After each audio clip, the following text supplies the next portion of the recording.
안녕하세요. 매일 묵상. 오늘은 시편 16편 말씀 묵상해 보도록 하죠.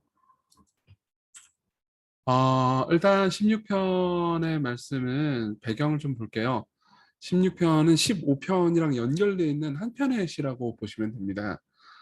왜 그걸 알 수 있냐면요.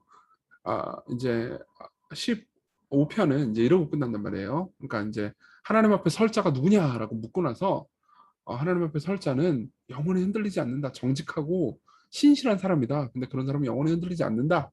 이렇게 이야기를 해요. 그죠? 그리고 나서 16편 1절에는 이제 한글 성경에는 번역이 안 됐지만은 이런 말이 있어요. 왜냐하면이라는 말이 있습니다. 16편 1절에 하나님이여 나를 지켜주소서 내가 주께 피하나이다 이렇게 돼 있잖아요. 근데 이제 원문에 보면 제가 주께 피하기 때문입니다. 하나님 나를 지켜주소서 이렇게 돼 있다고 볼 수 있습니다. 그러니까 영원히 흔들리지 않을 거예요. 하나님 앞에 선 사람들은. 왜요? 그런 사람들은 자기 자신인데 이제 다윗이 스스로가 하나님 앞에 영원히 흔들리지 않을 거라고 얘기를 하는 거예요. 근데 그 이유가 뭐예요? 내가 하나님께 늘 피하기 때문입니다. 이렇게 이야기를 하는 거죠. 그러니까 이제 다윗이 딱 볼 때 다윗은 이제 하나님을 믿고 있는 신자잖아요. 근데 신자로서의 삶이 참 힘든 거예요. 근데 어쨌든 간에 하나님께 앞에서 신자로 살아가는 삶이 결국은 의미 있는 삶이고 소망을 가질 수 있는 삶이고 그리고 상을 받을 삶이다. 하나님께서 내가 함께 하실 거다. 나 흔들리지 않을 거다라는 소망을 이제 연이어서 15편에 이어서 16편에서 쭉 이야기를 하고 있는 거죠. 그래서 우리도 신앙생활 하다 보면은 참 신자로 살아가는 삶이라는 게 힘들 때가 있죠. 그러니까 내가 예수 안 믿었으면은 안 해도 되는 거 많고 또 해야 하는 거 안 해 저기 그 뭐 많잖아요. 하고 싶은데 못 하는 거 예수 믿어 저 그런 거 많잖아요. 난 진짜 예수 믿어 가지고 하고 싶은 뭐 나쁜 짓도 못 하고 간음도 못 하고 막 그런 생각하는 분들 계실 수 있어요. 물론 이제 하고 싶다 뭐 이런 것도 아니지만 내가 너무 막 자유를 억압당하는 것 같다 이런 생각하시는 분들 계실 거예요. 그리고 예수님을 믿기 때문에 또 믿지 않는 사람들로부터 뭐 비난도 좀 받고 눈총도 좀 받고 그러면은 힘들죠. 예. 근데 특별히 이제 시인은 그 와중에서 죽음을 두려워하고 있는 것 같아요. 굉장히 시인의 상황이 이 다윗의 상황이 굉장히 힘든 것 같아요. 10절에 보면은 이는 주께서 내 영혼을 스올에 그러니까 이제 지옥에 버리지 않으시며 주의 거룩한 자를 멸망시키지 않으실 것임이니이다. 이렇게 무덤에다가 나를 죽음에다 내버리지 않고 멸망시키지 않을 겁니다. 그러니까 뭐예요? 지금 그냥 뭔가 멸망당할지도 모르는 죽을지도 모르는 그런 위협 안에 있는 거예요. 그래서 이제 하나님 소망하는 거죠. 하나님 내가 지금 당신을 소망하고 있는데 나 지금 너무 죽을 것 같아요. 근데 나 안 죽이실 거죠? 이렇게 이야기를 하는 거죠.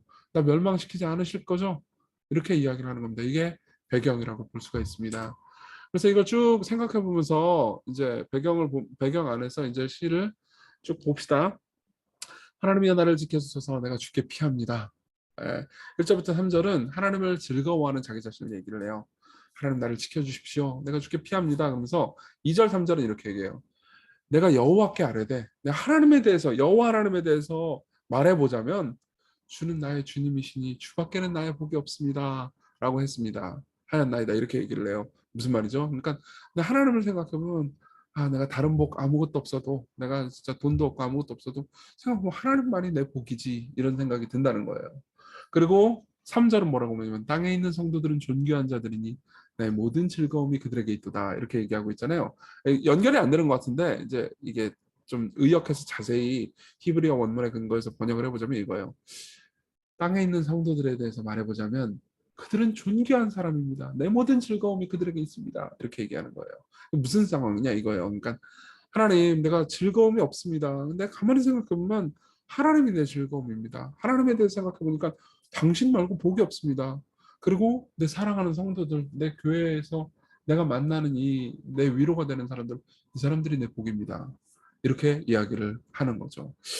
사실 이런 생각을 제가 제일 많이 느꼈을 때가 군대 갔을 때였어요. 제가 군대 가기 전에는 이제 그냥 뭐 평범하게 살았어요. 제가 뭐 그렇게 행복한지도 모르고 살았거든요. 근데 군대를 가니까는 이제 막 너무 막 욕도 막 입에 달고 살고 음담패설 달고 살고 막 저 아무것도 아닌 거 가지고 막 갈고 그런 사람들 너무 많으니까 맨날 맞고 그러니까 교회에 있을 때 교회에 있는 사람들은 저 뭐 형들 중에 왔어 그러면서 안아주고 같이 기도해주고 눈물 뿌려주고 이런 정말 성도들 존귀한 성도들도 있었고 또 하나님 생각하면 내가 하나님 잘 섬기진 못했지만 하나님 생각하면 너무 기쁘고 또 사랑스럽고 그랬는데 내가 이렇게 너무 힘들구나. 그렇지만 그 중에서도 하나님 진짜 내 복이다. 그리고 땅에 있는 성도들 저 군대 갔을 때 교회 갔을 때는 그 무슨 소그룹 모임 이런 것도 없어요. 근데 예배 드릴 때 그렇게 위로가 됐거든요. 내 옆에 있는 성도들 그때는 이제 안 갈구고 그러니까 귀하게 보이고 이제 시인이 그런 상황인 거죠. 여호와를 즐거워합니다. 그러면서 이 여호와를 즐거워하는 이유에 대해서 쭉 이야기를 해요. 4절부터 보면요. 다른 신들에게 예물을 드리는 자는 괴로움이 당할 것이라. 나는 그들이 드리는 피의 전제를 드리지 아니하며 내 입술로 그 이름도 부리지 아니하리로다. 이렇게 이야기를 해요. 무슨 말이냐면 이거예요. 여러분 우상의 특징이 뭔지 아세요? 사람을 불안하게 만들어요. 예. 무슨 뭐 우상을 섬기잖아요. 그러면 이사도 막 아무 때나 마음대로 못 가요. 손 없는 날 택해가지고 가야 되고 뭐 좀 잘못하면은 이 신이 노여워할까? 뭐 조금만 잘못하면은 분노해가지고 그냥 나한테 고통을 줄까? 이게 되게 두려우면서 살 수밖에 없거든요. 근데 우리가 믿는 하나님은 안 그래요. 우리가 믿는 하나님은 신실하게 우리를 사랑하시거든요. 그러니까 안 즐거워할 수가 없죠. 난 다른 신 절대 안 섬겨. 우리 하나님 최고야. 하나님은 나를 안달복달하게 만들지 않아. 나를 평안하게 만들어줘. 이렇게 얘기하는 거죠. 그래서 5절에 여호와는 나의 산업과 나의 잔의 소득이시니 나의 분깃을 지키는 신앙이다. 무슨 말입니까? 내가 직장도 없고 산업도 없고 소득도 없어도 하나님 그 모든 걸 다 가지고 계신 하나님이 내 하나님이잖아. 그러니까 나를 지켜주실 거야. 내가 때로 살면서 내가 잃는 것이 있어도 나는 잃지 않아. 하나님을 잃지 않으니까 아무것도 잃지 않아. 그러면서 내게 줄로 재어준 구역은 아름다운 곳에 있으며 나의 기업이 실로 아름답도다. 무슨 말이에요? 그러니까 여기서 구역은 교회 내 뭐 구역장의 그 구역이라기보다는 나한테 주신 모든 것들, 내 직장, 내가 지금 처해 있는 상황, 심지어 내가 뭐 직장이 없고 뭐 이제 좀 구직 중이다. 그렇다 하더라도 이 상황 내가 원래 하나님 앞에 진노와 저주밖에 받을 것이 없는데도 나를 이렇게 아름다운 곳에 두셨구나. 그러면서 하나님 신뢰하고 의지하는 거예요. 여러분 다윗이 기쁠 때 이 시를 지은 게 아니라는 것을 기억하십시오. 고통스러울 때 죽음의 위협 앞에 있을 때 이 시를 지은 거예요. 그러면서 나를 훈계하신 나를 계속 가르치신 여호와를 송축할지라 밤마다 내 양심이 나를 교훈하도다. 갈등이 있긴 하지만 하나님의 말씀에 물든 내 양심이 하나님의 교훈에 나를 훈계하시는 하나님의 가르침에 물든 내 양심이 나를 계속 가르쳐 주는 거예요. 그렇죠? 그러면서 이제 하나님을 소망합니다. 내가 여호와를 항상 내 앞에 모시며 그죠? 힘들다 하더라도 계속 하나님께 기도하고 하나님께 나아가며 그가 나의 오른쪽에 계신다 이렇게 얘기합니다. 오른쪽이라는 건 뭐냐면은 좀 이따 더 얘기하겠지만 내 편이라는 거예요. 내 편. 그러면서 내 마음이 기쁘고 구절 나의 영도 즐거워하며 내 육체도 안전히 살리니 이는 주께서 내 영혼을 스올에 버리지 않으시며 날 무덤에 계속 두게 하지 마시고 않으시고 주의 거룩한 자를 멸망시키지 않으실 것입니다. 주께서 생명의 길을 내게 보이시리니 주의 앞에는 충만한 기쁨이 있고 주의 오른쪽에는 영원한 즐거움이 있습니다. 이렇게 이야기를 합니다. 내가 삶이 지금 고통스러울지라도 하나님께 소망을 둡니다. 하나님 내 모든 것이고 나를 진짜 지켜주실 거예요. 이렇게 고백을 하는 거죠. 적용을 좀 해볼까요? 우리 먼저 이것부터 생각을 합시다. 신자의 삶이 끝이 승리라는 것을 바라보고 소망을 계속 가지는 거예요. 이 시편 16편 10절 아까도 얘기했지만 주께서 내 영혼을 수월에 버리지 않으시며 주의 거룩한 자를 멸망시키지 않으실 것입니다. 이거는 이제 베드로가 사도행전 2장에서 다시 인용을 해요. 그래서 예수님의 부활을 가리켜서 이 시편 16편 10절의 말씀이 성취된 거라고 얘기하죠. 그래서 다윗이 미리 본 고로 그리스도의 부활을 말하되 그가 음부에 버리면 되지 않고 소울과 음부 같은 거예요. 그 육신이 썩음을 당하지 아니하리라 하더니 이 예수를 하나님이 살리신지라 우리가 다 이 일의 증인이로다 이렇게 이야기를 하는 거죠. 그렇죠? 예수 그리스도의 부활을 가리키는 거라는 거죠. 자, 이거 생각해보세요. 예수님도 이 땅에 계실 때 33년 동안 사시면서 계속 안식일 날 회당 가가지고 말씀을 읽고 시편으로 찬송을 불렀단 말이에요. 그분도 이 시편 16편을 부르시고 읽고 묵상하셨겠죠. 어떠셨겠어요? 그죠? 그분도 이 주께서 내 영혼을 수월에 버리지 않으시며 주의 거룩한 자를 멸망시키지 않으실 것입니다. 이걸 붙잡고 자신이 비록 십자가에 못 박혀 죽더라도 부활할 것을 바라보고 있었던 거예요. 믿으셨던 거예요. 예. 그분도 믿음으로 이 말씀을 나한테 이루어 주실 거야. 내가 하나님을 바라보고 있는데 나를 버리지 않으실 거야 라는 걸 믿고 계셨던 거죠. 그렇죠? 그러면 그분 안에 있는 우리는 어때요? 그분과 함께 결국 그분이 부활하셨듯 우리도 부활하게 되고, 그분이 승리하셨듯 우리도 승리하게 되고, 그분이 고통을 지나서 결국은 영광에 이르렀듯 우리도 지금 고통스러운 상황이 결국은 바뀌어서 우리가 기쁨과 즐거움을 누릴 때가 올 거라는 겁니다. 그래서 팀 켈러 목사님 말씀을 좀 인용하고 마칠게요. 누군가의 오른편에 선다는 것은 법정에서 변호를 해주거나 전장에서 뒤를 받쳐주거나 나그네 길에 동행이 되어준다는 뜻입니다. 그리스도 안에 있다면 이 모든 게 분명한 사실이 돼요. 주님은 인류를 위해 죽고 부활하셨으므로 하나님 나라에서, 하늘나라에서 우리를 변호하실 뿐만 아니라 덕분에 우리는 죄를 다 용서받았죠. 세상을 사는 동안에도 동행이 되어 주십니다. 덕분에 예수님과 더불어 사랑이 가까이 사귀면 사랑을 만끽할 수 있어요. 그럼 언젠가는 우리가 막연히 느낌으로 가늠하는 게 아니라, 우리 예배 드릴 때든 기도할 때든 이제 어느 정도 느낌이잖아요. 근데 우리 결국은 얼굴과 얼굴을 맞대고 볼 겁니다. 그분을 포옹할 수 있어요. 그분과 악수할 수 있어요. 이제 더 이상 두려워할 게 없습니다. 이걸 깊이 생각해 보시고 오늘 하루를 시작합시다. 우리 같이 기도했으면 좋겠는데요. 신자로 살아가는 삶이 고될지라도 끝에는 결국 해피엔딩이 있음을 믿게 하소서. 꼭 죽을 때만이 아니고 여러분들이 지금 고통을 겪고 있으면 언젠가는 해피엔딩이 올 겁니다. 그리고 신자답게 살아가는 삶에 소망과 상이 있다는 사실을 굳게 믿고 매일같이 우리가 의롭게 살아가는 것을, 의롭게 살아가는 거 상 없는 거 아니고 바보 되는 거 아닙니다. 결국 하나님께서 보상해 주실 거예요. 하나님께서 신원해 주실 겁니다. 그걸 분명히 믿고 우리 이런 신뢰를 가질 수 있게 해달라고 기도합시다.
네, 제가 기도하겠습니다. 자비로우신 하나님, 오늘도 소망을 품게 해 주십시오. 우리가 삶을 살아갈 때 어, 때로는 죽는 것이 낫다고 생각할 때도 있습니다. 그렇지만 하나님을 신뢰하고 그리스도와 연합한 자를 반드시 승리케 하시는 하나님을 오늘 하루도 소망하게 해 주옵소서. 예수님 이름으로 기도했습니다. 아멘. 오늘 하루 은혜로운 하루 되셨으면 좋겠습니다. 감사합니다.